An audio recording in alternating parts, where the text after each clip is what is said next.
اعوذ باللہ من الشیطان الرجیم بسم اللہ الرحمن الرحیم اللہم صلی علی محمد وعلی آل محمد کما صلیت علی ابراہیم وعلی آل ابراہیم انک حمید مجید اللہم بارک علی محمد وعلی محمد کما بارکت علی ابراہیم وعلی آل ابراہیم انک حمید مجید.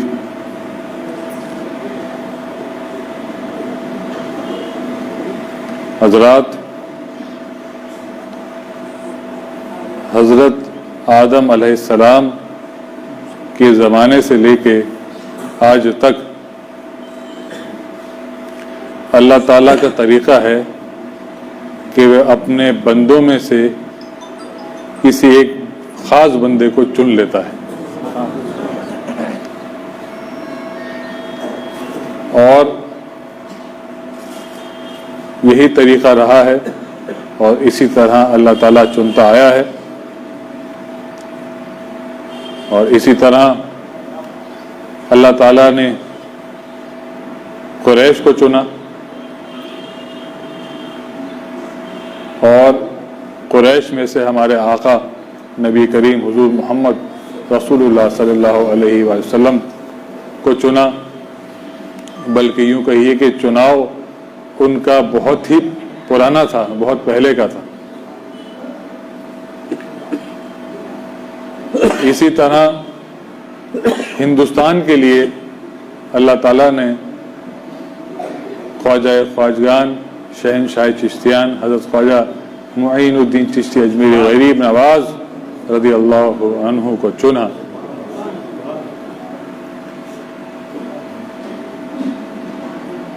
حضرت خواجہ نظام الدین اولیاء رحمۃ اللہ علیہ جب بدایوں شریف سے تعلیم حاصل کر کے دلی تشریف لائے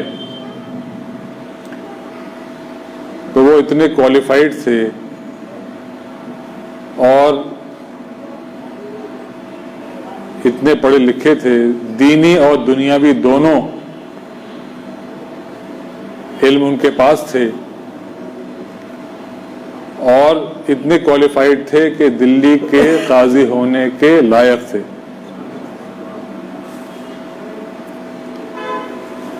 اور والدہ صاحبہ حضرت بی بی مائی صاحبہ جب ان کو دلی لے کر آئیں تو انہوں نے کہا حضرت نجیب الدین متوکل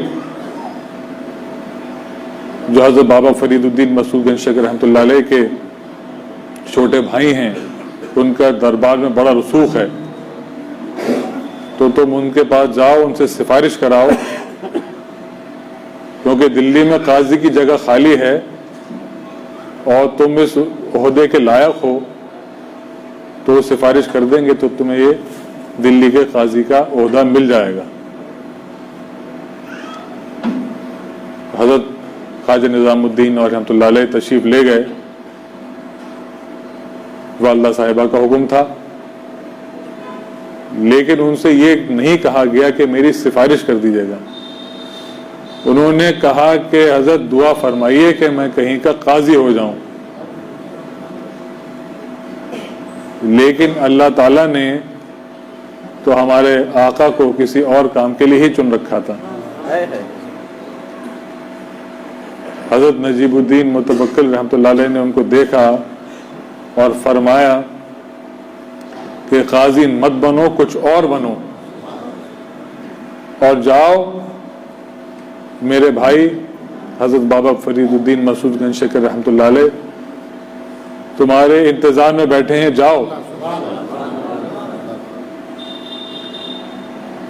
تو حضرت خواجہ نظام الدین اور رحمۃ اللہ علیہ حضرت بابا فرید الدین مسعود گنج شکر رحمۃ اللہ علیہ کے پاس تشریف لے گئے،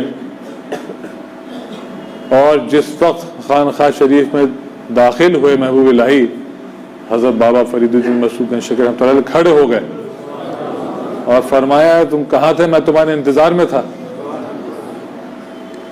اور اس وقت حضرت بابا فرید الدین مسعود گنج شکر رحمۃ اللہ علیہ کے بزرگی کا وقت تھا، اور حضرت خواجہ نظام الدین اور رحمۃ اللہ بہت کم عمر تھے. یہ دیکھ کے وہ گھبرا گئے، اور ایسے گھبرائے کہ کافی دن ان پہ ایک عجیب کیفیت طاری رہی. اور